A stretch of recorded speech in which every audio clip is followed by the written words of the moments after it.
Welcome to the West Ham Voice. Thank you for joining me. My name is Stel.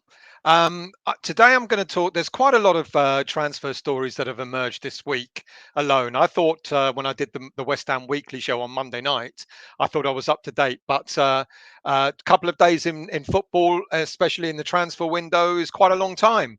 And there are numerous stories breaking out yet again and updates, etc. But what I'm going to focus on is on Italian players and three players in particular that we have been linked to on and off throughout this summer transfer window.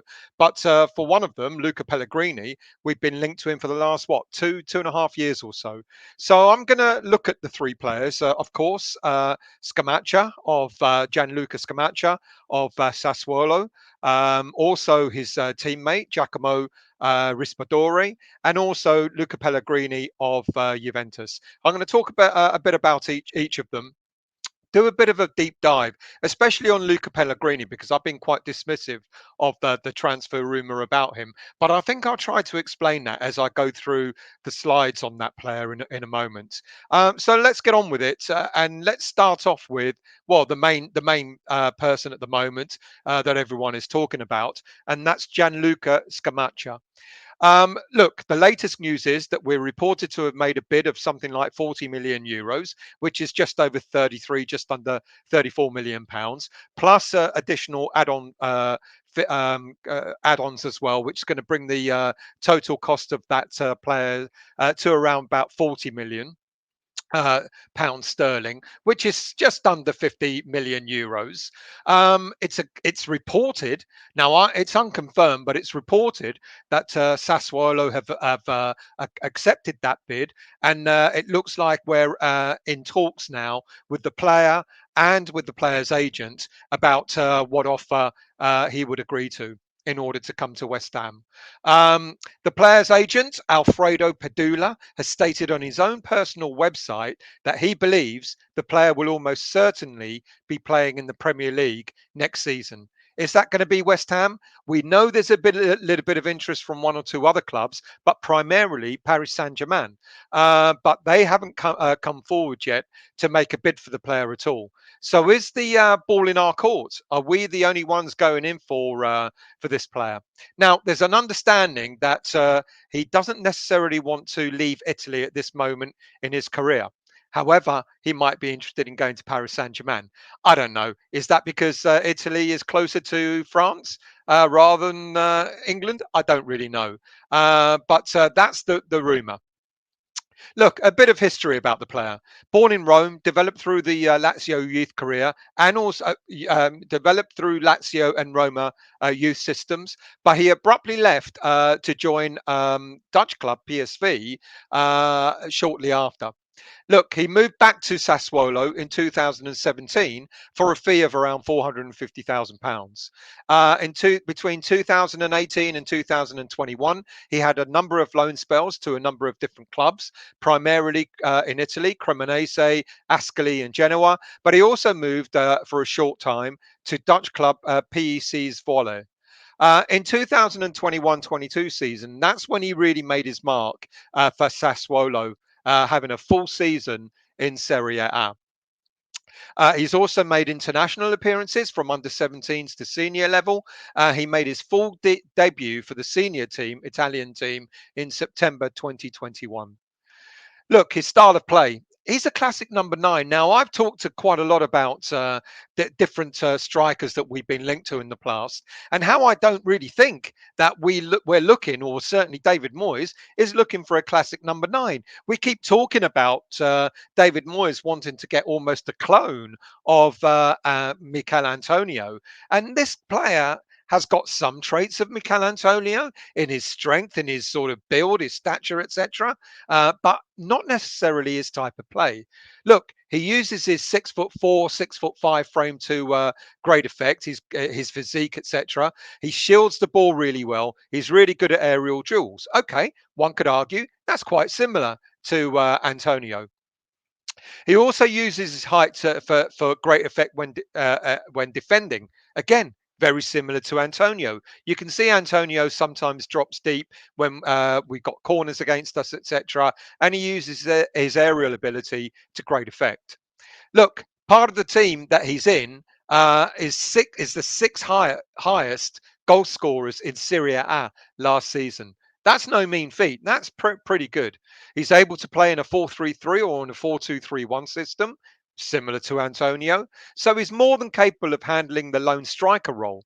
And his assist tally, this is where things are slightly different to Antonio. His assist tally is very low. He's very much a central striker.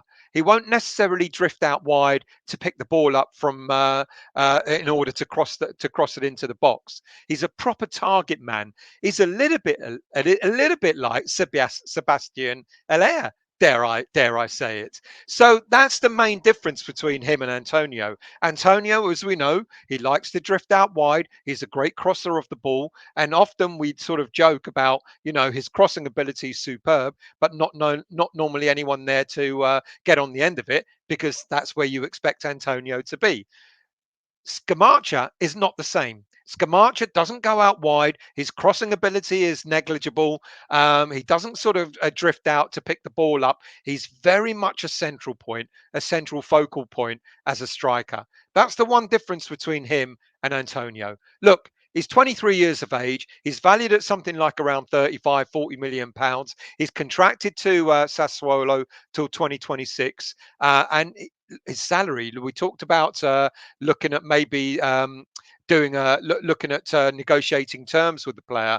His salary is next to nothing. It's about £3 grand a week, which in this day and age is negligible.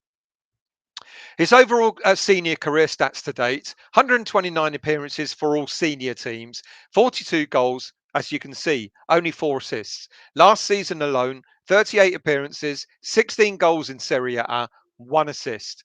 His stats, his average stats per game are pretty reasonable. He's got a 2.2 shots per game average, a 1.4 aerial duel success average. His shot accuracy is pretty decent, 57%.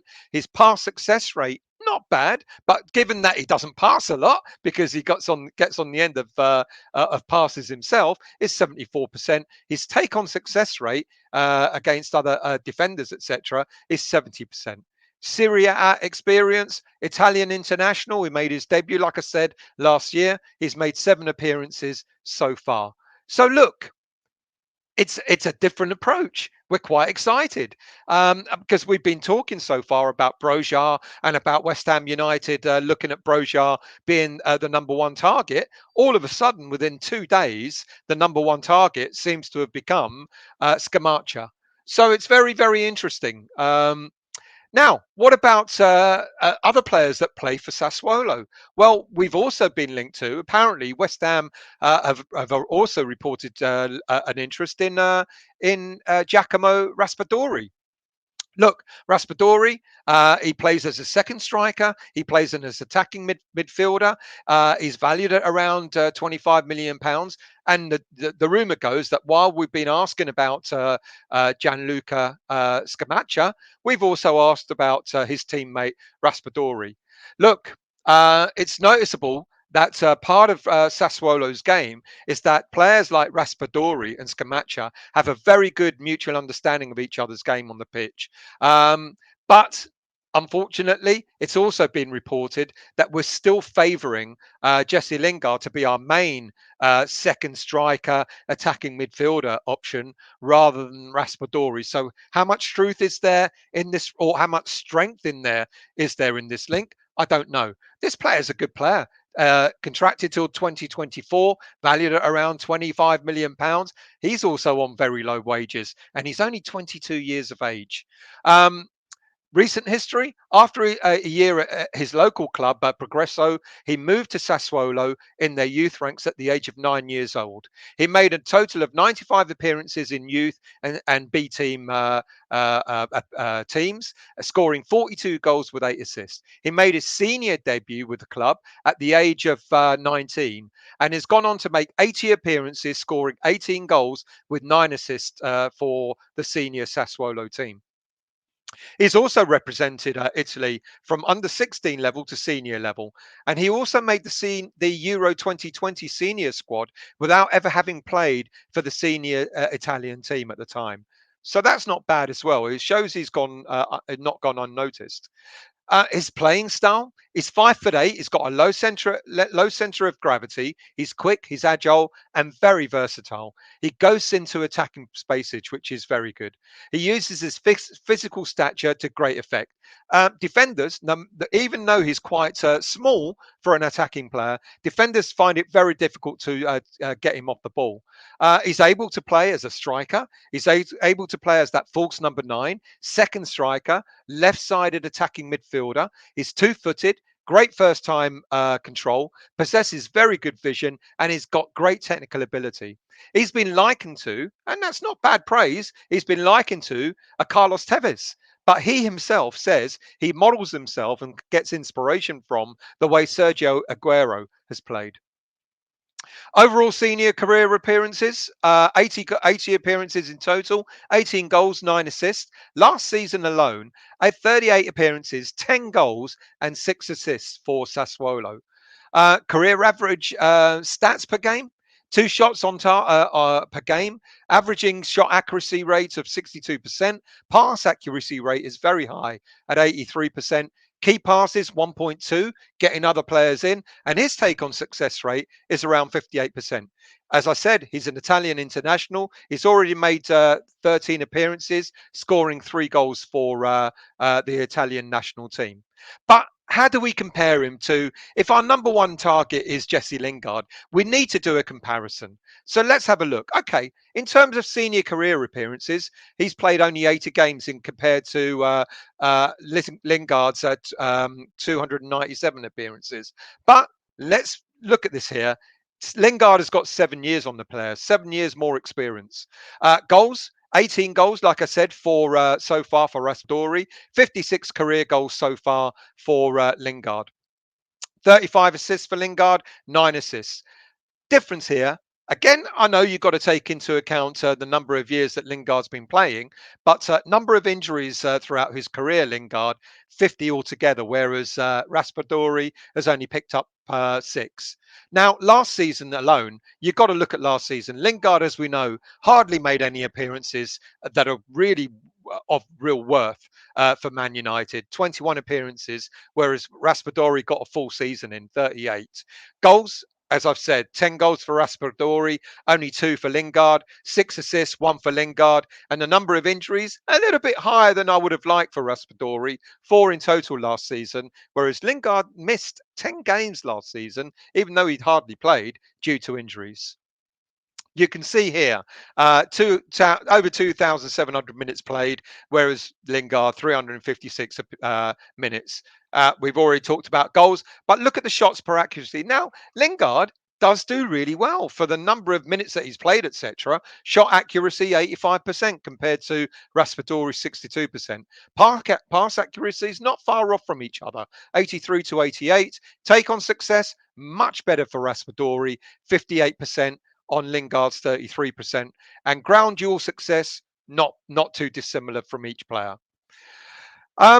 We've already talked about Raspadori's player style, low center of gravity, goes into attacking spaces, uses his physique really well to ward off defenders, plays in a number of different positions. He's also two-footed, great first-time control, possesses good vision, great technical ability, and as I've said, he's been likened to players like Carlos Tevez. We all know about what Jesse Lingard can bring. Great movement on and off the ball, able to take on various roles within the team. Central attacking midfield, second striker, left-sided attacking striker, attacking player. Picks up positions in pockets of space between the opposition and defence really well. Can play a high pressing game, putting pressure on opposition defenders, etc. So they're very similar in style and stature. But one thing that's obviously Raspadori has got is age. All right, it might cost us £25 million to buy him, but he's a 22-year-old player who's going to only improve and get better. Right, what about the last Italian player that we've been linked to? Now, I've talked about him a couple of times. I've not been too keen on him, and I've tried to sort of change my mind on this player to see whether I think he might be a viable option.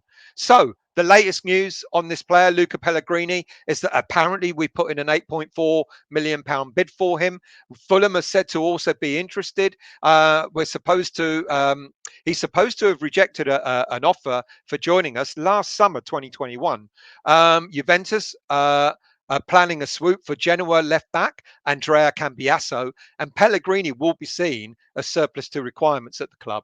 Manager Massimiliano Allegri decided to keep Pellegrini last summer at the club but he kind of found out that he doesn't really feel that the player is really up to being a backup, a suitable backup for Alex Sandro. Hence, looking at Andrea Cambiasso and looking at bringing reinforcements into that role. Allegri did not favour using Pellegrini, even when Sandro was struggling for form last season. Recent history on the player.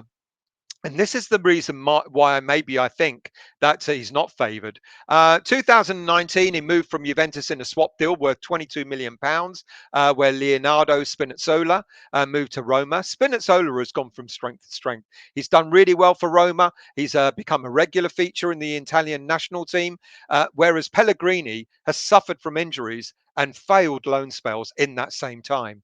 Throughout his career, Pellegrini has suffered from a number of serious injuries, which have impacted on the way, not only in the way he plays, but also in the way he trains. His injuries have included cruciate ligament rupture, fractured knee, abductor and thigh problems, and he's had quite long spells off because of that. And he's only 23 years of age as well.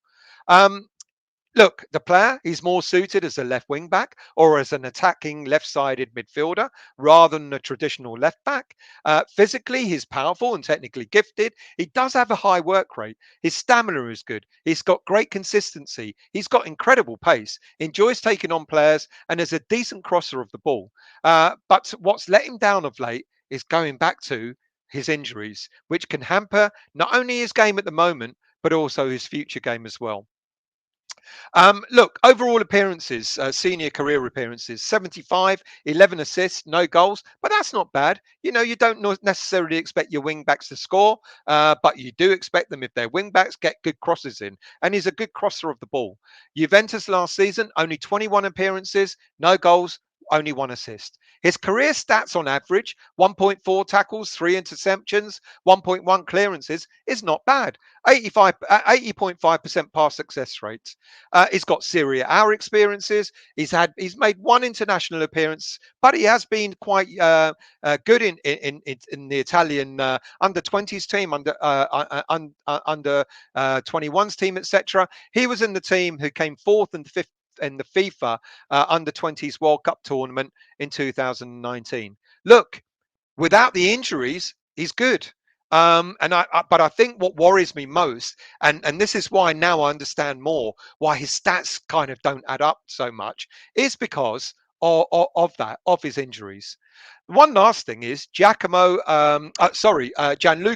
Scamacca and Luca Pellegrini are very good friends. They keep in touch regularly. Pellegrini has got family not only in Italy but also in London as well.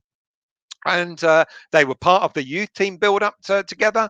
They played quite a lot in the Italian youth systems, and they are good friends. Now, does this mean that David Moyes is being clever and looking at Scamacher, who kind of doesn't really want to leave Italy from what we hear, but looking at bringing Pellegrini and Scamacher together to buddy up together, etc.? I don't know. Does Moyes do sentiment? I don't think he does.